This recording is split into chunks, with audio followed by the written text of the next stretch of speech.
The air inside the Iron Den Martial Arts Academy always smelt faintly of sweat, disinfectant, and ambition. The kind of place where men and women came to test themselves, to learn how far discipline could take them and how much pain they could endure for glory. On most evenings, the sound of fists striking heavy bags echoed through the gym like thunder, rhythmic, relentless, purposeful. At the edge of the mats, an older man pushed the mop slowly, methodically, along the polished wooden floor. His back was slightly stooped, his gray work shirt damp with effort, and his hands rough and calloused. His name was Marcus Reed, though most people in the gym never bothered to ask. To them, he was just the janitor. The man who showed up before dawn to clean the mirrors, mop the sweat, and make sure the floors gleamed before the first class began. But Marcus didn't seem to mind the silence. He moved with the kind of patience that life carves into a man who has known both pain and peace, the kind that makes you invisible to others but deeply aware of everything around you. That night, a Friday, the gym was more crowded than usual. A new student had just earned his black belt, Ethan Mallory, a 27-year-old with a chiseled frame, quick hands, and an ego to match. His friends surrounded him, clapping him on the back, filming him on their phones, and hyping him up as he flexed and smiled for the camera. Ethan wasn't a bad guy, not truly. But like many young men with something to prove, he mistook confidence for superiority and strength for worth. The crowd's admiration inflated him, and when his eyes caught Marcus pushing his mop near the corner, something, perhaps pride, perhaps curiosity, flickered in his mind. "Hey, old man," Ethan called out, grinning. "Do you ever clean these mats after a real fight?" The group around him chuckled. Marcus looked up briefly, his expression unreadable. "Every night," he said quietly. His voice carried a calm depth, the kind that didn't demand attention but held it anyway. Ethan tossed his gloves onto the mat and stretched his neck from side to side. "How about this?" he said, voice loud enough for everyone to hear. "Why don't we make your night more interesting? You and me, little spar, just for fun." The room went still for a moment, as if the idea itself hung in the air, absurd and electrifying. A janitor sparring with a black belt? The absurdity made some of the students snicker. A few pulled out their phones, eager to record whatever humiliation might follow. Marcus straightened slowly, leaning the mop against the wall. "I don't think that's a good idea," he said softly. "I'm just here to work." Ethan smirked. "Come on, man. It's just fun. You look like you've been around a while. Maybe you've picked up a few moves sweeping around here." Laughter rippled through the room. But behind the laughter, there was something else, something heavier. Marcus had been here long enough to recognize that tone, that subtle edge that hid behind jokes. He'd heard it before, in factories, in lunchrooms, in neighborhoods where respect wasn't given, only demanded. It wasn't just teasing. It was testing, and it was testing the wrong man. He took a slow breath, his gaze steady. "Are you sure that's what you want?" he asked. Ethan grinned wider. "Positive." The coach, a middle-aged man named Tom Halloran, glanced between them. He frowned but didn't intervene. Maybe he thought it would be harmless fun, a little show of confidence for the younger students. "Keep it light," he said finally. "No headshots." Marcus nodded once, then walked to the far end of the room. He slipped off his old work boots and stood barefoot on the mat. His feet were wide, scarred, and steady, like they'd spent years learning how to plant themselves against the earth. No one knew that 20 years ago, long before life had taken him down a quieter path, Marcus Reed had been a name whispered in small fight circles across the South. Before jobs and bills and a system that didn't always favor a man like him, he'd been a competitor, a disciplined practitioner of Shotokan karate, later Muay Thai. He'd trained with legends before real life, family, loss, and responsibility, forced him to trade gloves for a mop. The room buzzed with anticipation as Marcus tied an old towel around his waist. He didn't stretch. He didn't pose. He just waited. Ethan bounced lightly on his heels, smiling for the cameras. "Ready, old man," he said. Marcus nodded once.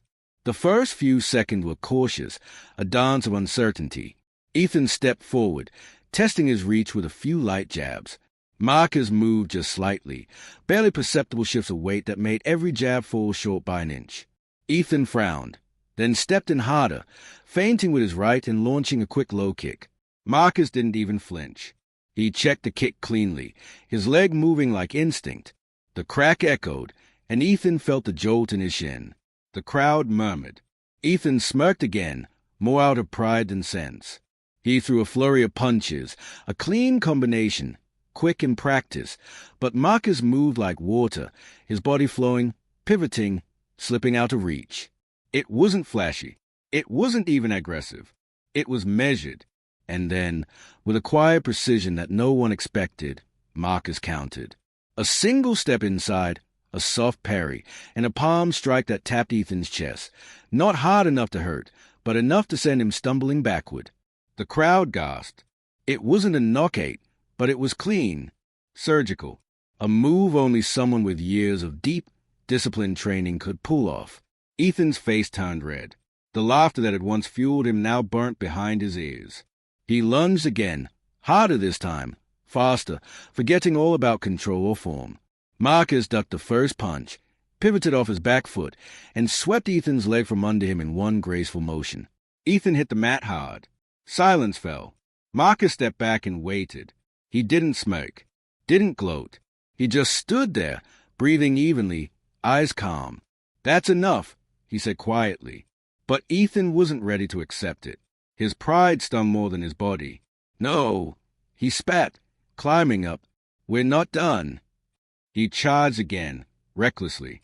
This time, Marcus didn't retreat. He sidestepped the rush, hooked an arm under Ethan's, and with one smooth motion, redirected the young man's momentum into a controlled takedown that ended with Ethan flat on his stomach, Marcus' knee gently pressing his shoulder. No violence, no humiliation, just control. The silence in the gym deepened, the kind that isn't just quiet but heavy. Marcus released him and stepped back. "Now we're done," he said softly. Ethan stayed there for a moment, breathing hard, face down on the mat, pride shattered. When he finally sat up, his eyes avoided everyone else's. The phones that had been recording were now lowered. The laughter had died. The only sound left was Marcus picking up his towel, wiping his brow, and walking back to his mop. No one said a word, not for a long time. Coach Halloran finally spoke, his voice quieter than before. "Ethan, are you good?" Ethan nodded stiffly. His jaw clenched, but his eyes were glassy. "Yeah," he muttered. "I'm good." Marcus resumed mopping the floor, as though nothing had happened. The rhythmic swish of the mop filled the space, oddly soothing, like a reminder that dignity doesn't need noise. It just needs truth. When the crowd finally dispersed, a few of the younger students lingered behind. One of them, a shy teenage girl named Yanelle, approached Marcus. "So," she said softly, "that was amazing." Marcus smiled faintly. "Thank you, sweetheart. But the important part wasn't what happened out there. It's what he learns from it." She tilted her head. "You mean Ethan?" He nodded. "Yeah. Sometimes life teaches you through humility. That lesson hurts, but it lasts." The girl smiled, nodded, and left. The gym slowly emptied until it was just Marcus again, alone with his mop, the dim lights reflecting off the floor he'd cleaned 1,000 times. As he wrung out the last bit of dirty water, he caught his reflection in the mirror. For a long time, he looked at it, not as the janitor everyone else saw, but as a man he once was. The fighter, the dreamer, the one who had carried his strength quietly because the world had already taken enough from him. He smiled, just a little, then turned off the lights. Outside, the night air was cool, and the city hummed like a heartbeat in the distance. Marcus stepped out, shoulders straight, his soul unbothered. Somewhere behind him, a few whispers still spread, stories about the old janitor who humbled a black belt. But for Marcus Reed, it wasn't about revenge or pride. It was about something deeper, the quiet assertion that respect doesn't come from belts or titles or applause. It comes from knowing who you are, even when the world forgets. The following Monday morning, the gym felt different. The air carried something unspoken, a hum beneath the usual chatter, a tension mixed with awe. What had happened on Friday night had spread fast. Someone had uploaded a short clip to social media. Shaky? grainy footage of the janitor moving like a ghost on the mats, dropping the black belt with 2 effortless motions. Within hours, the clip was shared across martial arts groups, neighborhood pages, and even Reddit threads about real skill versus ego. It wasn't just that Marcus had won. It was how he did it. Calm, composed, controlled. The comments called him the silent master, the real deal, and the man who taught respect. But no one knew his name. To everyone online, he was still just a janitor. At the Iron Den, whispers followed Marcus wherever he went. Students who had once walked past him without a glance now nodded respectfully, awkwardly. Some offered smiles. Others watched him from a distance. Ethan, the young black belt, hadn't been back since that night. Marcus noticed all of it. The looks, the silence, the shift in tone. But he didn't let it touch him. He came in, did his job, cleaned the mats, refilled the water coolers, and swept the corners with the same steady rhythm as always. Coach Halloran, however, couldn't shake what he'd seen. He found himself replaying the spar over and over in his mind. There was technique there, refined, balanced, precise. Not something picked up from watching others in the gym.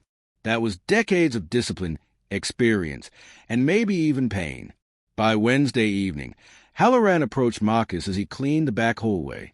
"Marcus," he began carefully, "I've been meaning to ask, where did you learn to move like that?" Marcus didn't look up. "Long time ago. Back when I had more energy than sense." Halloran chuckled softly. "You ever teach?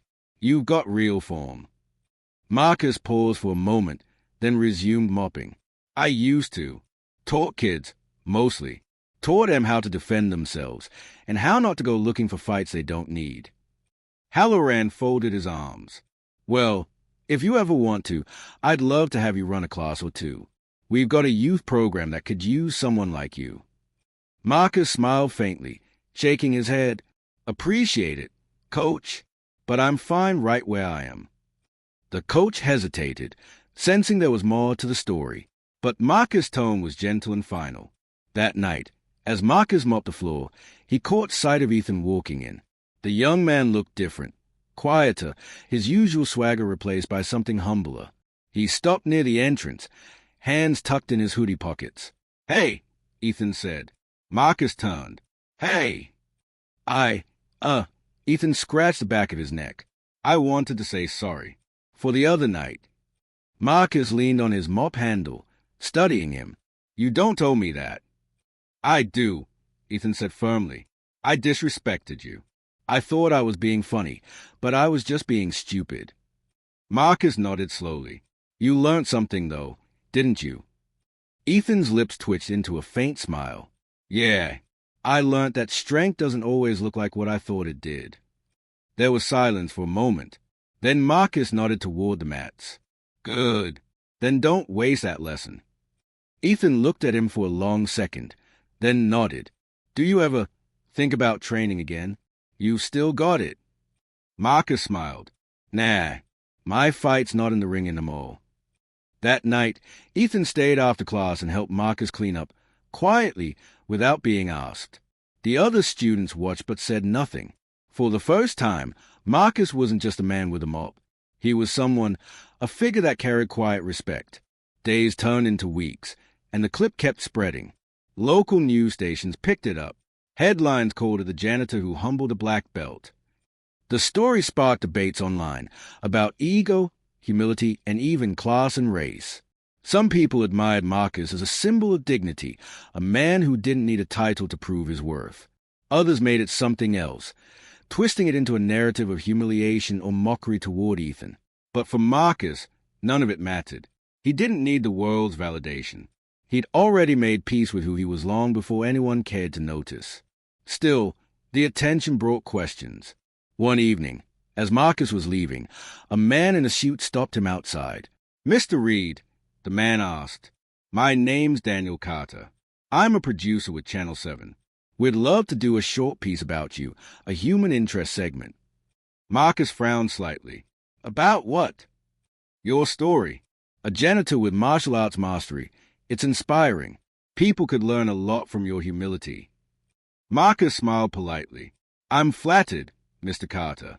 But I'm not interested in being on TV. I just clean floors. Daniel pressed. You could inspire kids, especially young black kids. They'd see that greatness doesn't need a title. Marcus' expression softened. Son, I don't need a camera to teach that lesson. I live it every day. He walked away, leaving Daniel standing on the sidewalk, holding his press card and blinking in surprise.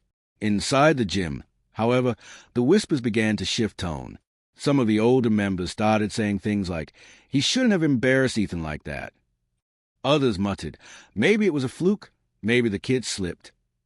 And beneath those murmurs, the old, familiar shadow of prejudice crept in, subtle but sharp.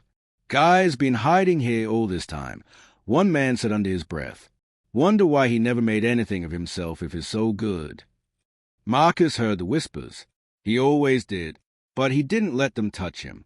Until one night, a new student, a broad, brash young man named Colton, decided to test a legend for himself. He was loud and confident, the kind of man who wore arrogance like armor. He'd seen the video and didn't buy it.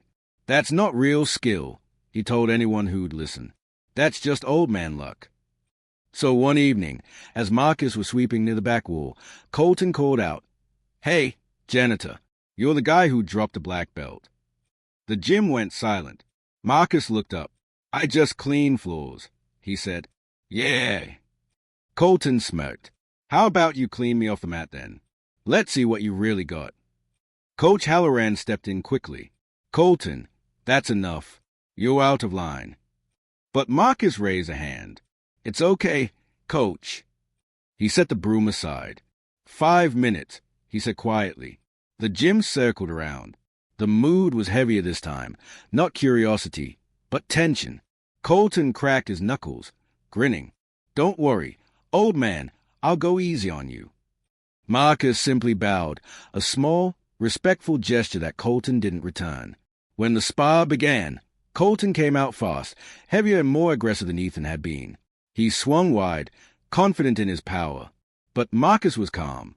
He moved in smooth, efficient arcs, reading Colton's rhythm like a book. He let the punches come, stepping aside, redirecting, and deflecting. It wasn't long before frustration began to creep into Colton's movements. He grew sloppy, angry, and that's when Marcus struck. A simple pivot, a sweep, a turn. Colton hit the mat hard. Marcus didn't press, didn't gloat. He offered his hand. You okay? Colton glared up at him. For a moment, his pride held him frozen. Then slowly, he took the hand. The room was silent. Marcus said quietly, It's not about beating someone. It's about controlling yourself. He turned to leave, and in that moment, in the way he moved, in the weight of his words, even those who still doubted saw something greater than skill. They saw discipline. They saw peace.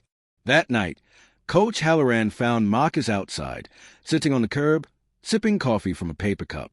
You handled that well, Halloran said. Marcus chuckled softly. Handled it better than I would have when I was young. Halloran sat beside him. You know, Marcus, I've been thinking. There's something special about the way you carry yourself. The kids look up to you now. Maybe it's time they learn your story. Marcus stared into the dark street for a while. Then he said, My story's not pretty, Coach. Doesn't have to be, Halloran replied. It just has to be true. Marcus took a long breath. Truth, huh? That's a heavy word. He looked down at his hands, scarred, strong, but gentle now. I used to fight for all the wrong reasons. I fought to prove I mattered. But the world, it doesn't give you worth just because you fight for it. You learn that the hard way. Halloran nodded. And now? Marcus smiled faintly.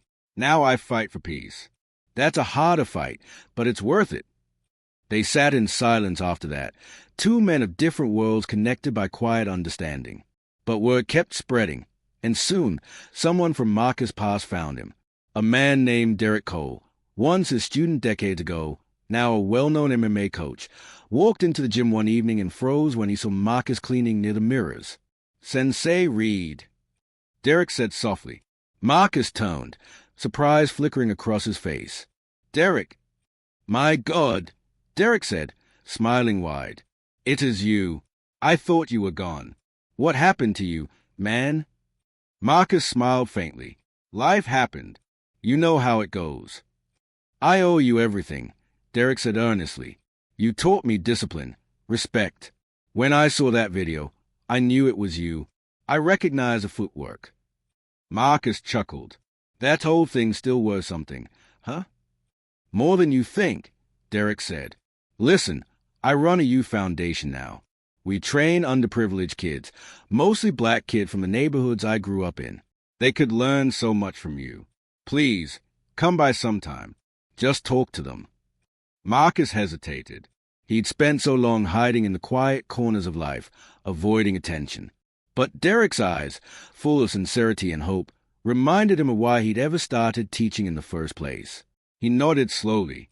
"All right, I'll come by." That night, as Marcus walked home through the dim streets, his thoughts were heavy. He remembered the young man he once was, fiery, defiant, always ready to fight because the world had told him to stay small. He remembered losing his first gym when the city cut funding, remembered the heartbreak when the kids he mentored drifted back to the streets. He remembered walking away from it all, choosing silence over struggle. But now, maybe, the time for silence was ending. For the first time in years, Marcus felt something stir inside him. Not pride, not anger, but purpose. The next Saturday morning, sunlight streamed through the windows of the Eastgate Community Center.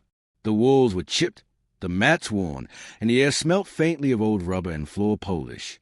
It was nothing fancy, but it was alive, full of energy, laughter, and the kind of noise that only comes from kids chasing something bigger than themselves. Marcus stood just inside the doorway, his mop-calloused hands hanging loosely by his sides. He watched a group of boys and girls, maybe 12 or 13 years old, practicing sloppy punches under the guidance of Derek Cole, his former student. Derek noticed him and grinned wide. "All right, everybody, listen up. This man here is Marcus Reed. He's the reason I ever learned how to stand straight and fight right. Show some respect." The kids turned to look, curious, quiet, skeptical. To them, Marcus was just an older man in a faded gray shirt. "Sensei Reed," Derek said, motioning him forward. "Are you up for showing them a few things?" Marcus hesitated, then stepped onto the mat. It had been years since he'd stood on one like this, years since he'd felt the weight of young eyes waiting to learn something from him. He bowed slightly, out of habit. The kid stared for a moment, then awkwardly mimicked the gesture. "First thing," Marcus said in his calm, even tone, "this isn't about fighting. It's about control, about knowing yourself." He pointed to his chest. "You master this before you master this." He raised a fist. A few of the kids nodded, though one of them, a lanky boy with defiant eyes, smirked. "Control doesn't help when someone's trying to hurt you," the boy said. Marcus smiled faintly. "That's when it matters most." He motioned the boy forward. "What's your name?" "Ty," the boy said. "Show me your stance, Ty." Ty squared up, throwing a clumsy jab. Marcus stepped aside gently and tapped Ty's shoulder, spinning him off balance. "See? You're strong, fast, but your anger's louder than your focus. That's why you missed." Ty scowled. "You're saying I can't fight?" Marcus shook his head. "I'm saying you're fighting too much." The room went quiet. Ty looked confused, but something in Marcus's eyes made him stop arguing. Derek watched from the corner, smiling slightly. He remembered that same calm tone from years ago, the voice that had once cut through his own anger. Marcus turned back to the group. "The world out there," he said, "will try to tell you who you are. It'll push you, disrespect you, try to make you forget your worth. But what you do here, what you learn here, that's your anchor. You carry it so you never let anyone else decide your value." There was silence, deep and attentive. Even Ty nodded faintly. When the class ended, Derek clapped a hand on Marcus's shoulder. "You haven't lost a step," he said. Marcus chuckled softly. "My knees disagree." "You should come every week," Derek said. "The kids need this. They need you." Marcus didn't answer right away. He looked around at the peeling paint, the rusty weights, the mismatched gloves, and then at the kids packing up their things, laughing now, no longer skeptical. "I'll think about it," he said finally. But he already knew the answer. By the following week, Marcus was there again. And the week after that. Before long, Saturday mornings at Eastgate became the best part of his week. He taught more than punches or kicks. He taught balance, physical and emotional. He talked about pride without arrogance, humility without fear, and strength without cruelty. The kids listened. They learned. They began to carry themselves differently, straighter, quieter, and more sure of who they were. And somewhere along the way, word got back to the Iron Den. When Ethan heard, he came to visit. He stood at the back of the room, watching Marcus move between the kids with patience and grace. When class ended, he walked up and extended a hand. "Didn't know you were teaching again," Ethan said. Marcus smiled. "Didn't plan to. Life just pulled me back." Ethan nodded. "I've been training harder, trying to be better. That night, it changed me." Marcus looked at him, his eyes kind. "Good. You learned something most men never do, that respect has to come before strength." Ethan hesitated. "Would you teach me?" Marcus smiled softly. "You already started teaching yourself. But if you want to learn the rest, come Saturday morning." Ethan nodded, a quiet gratitude in his eyes. "I'll be here." The months rolled by. The Eastgate Center began to fill with more students. Derek secured donations, local press covered the growing program, and Marcus, once invisible, became its quiet heart. But beneath the joy, Marcus carried an old shadow, one he'd buried years ago. One evening, after class, Derek asked a question Marcus had known would come eventually. "Sensei," he said carefully, "I never asked. What happened back then? Why'd you stop teaching?" Marcus was silent for a long moment. Then he set down his towel. "It was a long time ago," he said, "back when the world looked at a man like me and didn't see a teacher, just trouble." He sat on the edge of the mat. "I ran a small dojo on 14th Street. We didn't have much, but we had pride. We trained hard. We stayed out of the streets. One night, a cop came looking for a boy, said he stole something. He barged in and grabbed one of my students, a kid no older than 15. I tried to stop him, told him he had the wrong boy." Marcus's voice grew quieter. "Didn't matter. They threw me against the wall, said I was obstructing justice. I spent 2 nights in the cell, lost my teaching license, lost the gym. After that, no one would rent to me, so I started cleaning floors instead." Derek's jaw tightened. "That's not justice." Marcus looked at him. "No, but it's life. And sometimes you don't fight it head on. You endure it and wait for the right way to rise again." Derek's eyes softened. "And you did." Marcus smiled faintly. "Maybe. Took me a while to realize I didn't lose my purpose. I just lost my audience." Word about Marcus's story spread quietly through the community. Local parents started bringing their kids to Eastgate, not because of flashy marketing or trophies, but because of the calm older man who taught discipline through compassion. One night, a local journalist named Renee Jacobs attended a class. Afterwards, she approached Marcus with her notebook. "Mr. Reed, I'd like to write about what you're doing here," she said. "Your story deserves to be heard." Marcus sighed. "People have already written about the fight. That's not who I am." Renee smiled gently. "I don't want to write about the fight. I want to write about the man who found his way back to teaching after the world tried to silence him." He studied her for a long moment, then nodded. "All right, but make sure it's about the kids, not me." The article came out 2 weeks later under the title, "The Janitor Who Became a Sensei Again." It went viral, not because of the fight, but because of the heart behind it, a story of redemption, dignity, and grace. Suddenly, Marcus found himself receiving letters from across the country, other janitors, teachers, veterans, and fathers, all saying the same thing. "You reminded me that my worth isn't gone just because the world stopped looking." But not everyone was happy. At the Iron Den, some of the older instructors bristled at Marcus's growing recognition.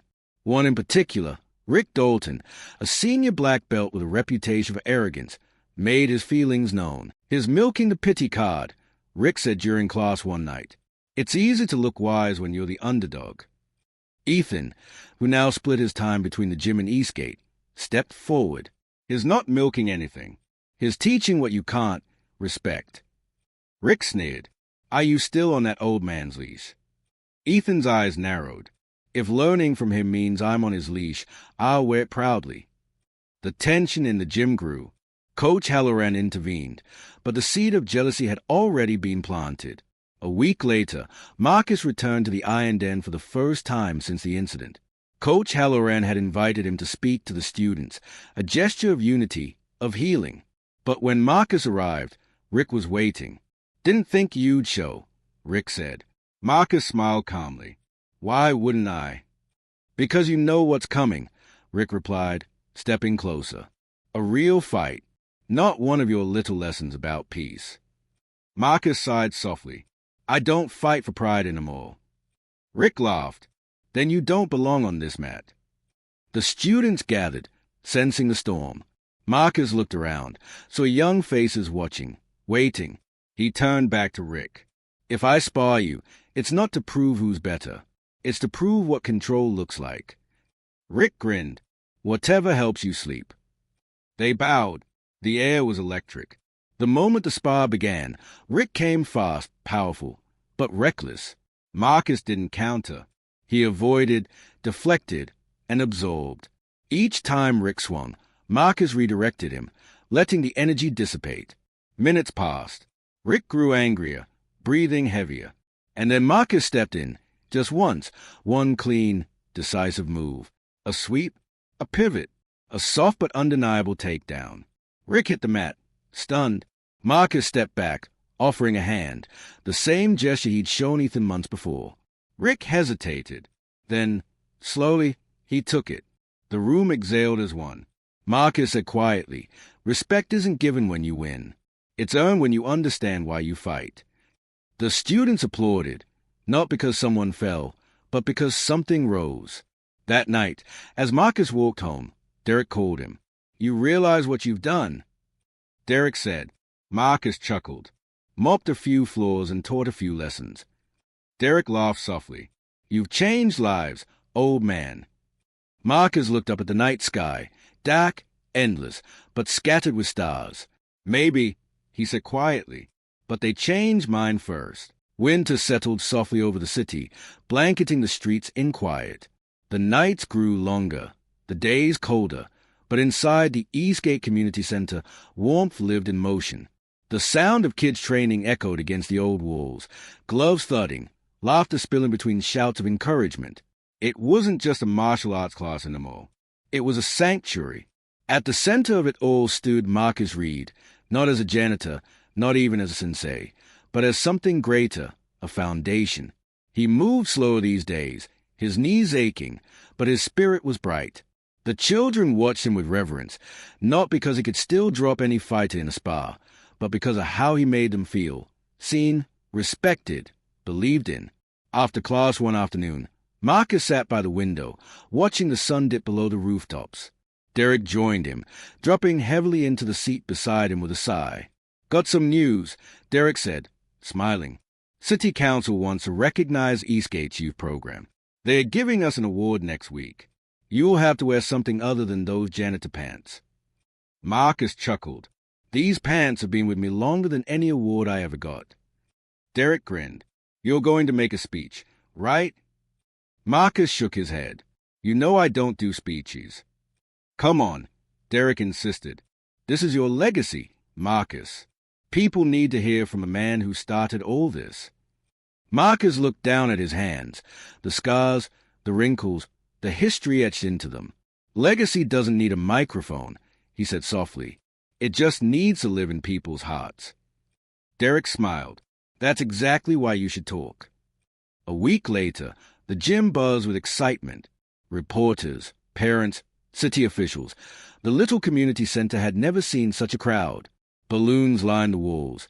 Kids wore their cleanest uniforms, and a banner hung across the mats, celebrating the spirit of Eastgate. When Marcus arrived, he wore a dark suit, old but well-kept. The children gathered around him, eyes shining. You look sharp, Sensei, one of the younger ones said. Marcus smiled. You too, champ. As the event began, the mayor presented awards for community excellence. Derek accepted the first on behalf of the youth program. Then, to Marcus's surprise, the announcer called his name. For his contribution to discipline, mentorship, and dignity in our community, we honor Mr. Marcus Reed. The crowd rose in applause. The sound filled the gym, echoing against the walls that had once been silent. Marcus hesitated before standing. For a moment, he felt the weight of every year, every struggle, every quiet day spent unseen. He walked to the podium slowly, the applause still thunderous. When he finally spoke, his voice was calm, low, steady, resonant. I've been cleaning floors for a long time, he began, his eyes sweeping over the crowd. And you learn a lot from the floor. You learn patience. You learn humility. You learn to notice the things other people step over. A ripple of quiet laughter moved through the crowd. He continued, I've also learned that respect isn't something you demand. It's something you show. You show it to the people who doubt you. You show it to the people who wrong you. And most of all, you show it to yourself. He paused, his gaze softening as he looked toward the row children. When I first started teaching again, I thought I was helping them. But the truth is, they helped me remember who I was. They reminded me that even when life knocks you down, your worth doesn't stay there. Silence filled the room, the kind that carries more power than applause ever could. Marcus took a breath. So to anyone out there who's ever felt invisible, who's ever been told you're just a janitor, or just a worker, or just anything, remember this, you are never just anything. You are enough. You always were. He stepped back from the podium. The applause came again, louder this time, not out of excitement, but reverence.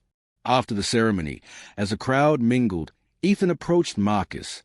You killed it, Ethan said with a grin. Marcus laughed softly. Didn't think I had it in me. You did, Ethan said. You always did. He hesitated, then added, I've been thinking about starting my own class. For veterans, people dealing with trauma. I want to teach them what you taught me. Marcus looked at him with quiet pride. Then you already know what to do. Just remember, don't teach them to fight. Teach them to heal. Ethan nodded, eyes glistening. I will. Later that night, the gym was empty again. Marcus stayed behind to clean up. Old habits die hard. The echoes of laughter still lingered in the air. As he swept, his phone buzzed with a message from Renee Jacobs, the journalist who had once written his story. Renee, the city wants to feature you in a new mentorship initiative. They are calling it the Reed Project. You'd be the face of it. Thoughts? Marcus smiled faintly at the screen. He typed back slowly. Marcus, tell them I'll do it, if it's about the kids, not the name. He set the phone down and leaned against the wall, letting the quiet fill him. Weeks later, the Reed Project launched citywide. It connected youth centers across neighborhoods, free training, mentorship, and life coaching for kids from underserved communities. Marcus refused to take credit, but everyone knew it wouldn't exist without him. The first mural went up outside the Eastgate Center, painted by local artists, showing a pair of open hands, one young and one old, both bound by a red martial arts belt. Beneath it, the words read, Strength is peace held still. The quote came from Marcus's first lesson. One Ty, the once defiant boy, had remembered and insisted they include. Ty had changed. He'd grown more disciplined, calmer. When Marcus watched him now, he saw the same spark he'd once seen in Derek years ago, that same potential waiting to bloom. One chilly evening, Marcus sat on the bench outside the center, watching the kids leave one by one. Ty lingered, kicking at the ground shyly. Sensei, he said, do you ever regret it? All the stuff you lost. Marcus thought for a moment. I used to, he said, but not anymore. If I hadn't lost what I did, I wouldn't have found this. Ty nodded slowly. You think I could ever be like you someday? Marcus smiled. I hope you'll be better. The boy grinned, then ran off to catch the bus. Marcus leaned back, looking up at the sky, dark, wide, and full of stars. He thought about the long road that had brought him here, the years of silence, of invisibility, of sweeping floors that no one noticed. And now, every sweep of his life seemed to have cleared the way for something that mattered. But life, as it always does, had one last test. One night, Marcus was locking up the center when he heard shouting outside. Two teenage boys, one of them, Ty's friend, were arguing with a police officer near the curb. The officer's hand hovered near his belt. Marcus's heart clenched. He walked toward them, calm but firm. "Evening, officer," he said, his voice steady. "Everything all right here?" The officer glanced at him. These kids were out past curfew. One of them got smart. Marcus looked at the boys. "Go inside, both of you." They hesitated, then obeyed. Marcus stayed, standing between them and the officer. "They are good kids," he said softly. "They train here. Let me handle it." The officer studied him, suspicion in his eyes. "You their coach or something?" Marcus nodded. "Something like that." There was tension in the air, the kind that could shift from words to violence in an instant. But Marcus didn't flinch. He met the officer's eyes with calm, steady dignity, not defiance, not submission, just presence. After a long silence, the officer sighed. "Keep them out of trouble, old man." "I will," Marcus said. When the patrol car drove away, Marcus turned back toward the gym. The boys stood in the doorway, wide-eyed. Ty whispered, "You could have got in trouble." Marcus smiled. Sometimes standing still is the hardest fight of all. That night, he stayed long after everyone left. The gym was dark except for the streetlight spilling through the windows. Marcus sat alone on the mat, the same one where he'd first taught those kids how to stand tall. He closed his eyes and breathed, deep, slow, peaceful. For the first time in years, he didn't feel invisible. He felt whole. The world hadn't changed much. Injustice still lingered. Prejudice still whispered. But in this small corner of the city, respect had taken root. And that was enough. He'd fought his battles. Now, his legacy would fight for him. The next morning, Derek found Marcus sitting by the window again, sunlight painting his face. "Big day ahead," Derek said cheerfully. "We've got reporters coming. Sponsors. Are you ready?" Marcus smiled, eyes warm but tired. "Always ready." He rose slowly, his movements deliberate, his presence calm. As he stepped onto the mat to begin another class, the children greeted him with a bow, dozens of small bodies moving in perfect unison. Marcus bowed back, his heart swelling. In that moment, everything, every hardship, every quiet act of patience, every mop stroke, every fight, had led to this, peace through respect. Narrator's closing voice for YouTube delivery. Sometimes the world won't see your strength until it's forced to. But true power, the kind that changes lives, doesn't shout. It whispers. It cleans floors, raises children, and teaches kindness. It stands quietly until someone needs it. Marcus Reed never set out to prove anything. But by living with dignity, by refusing to let anger define him, he proved everything. And that is a real mark of a black belt.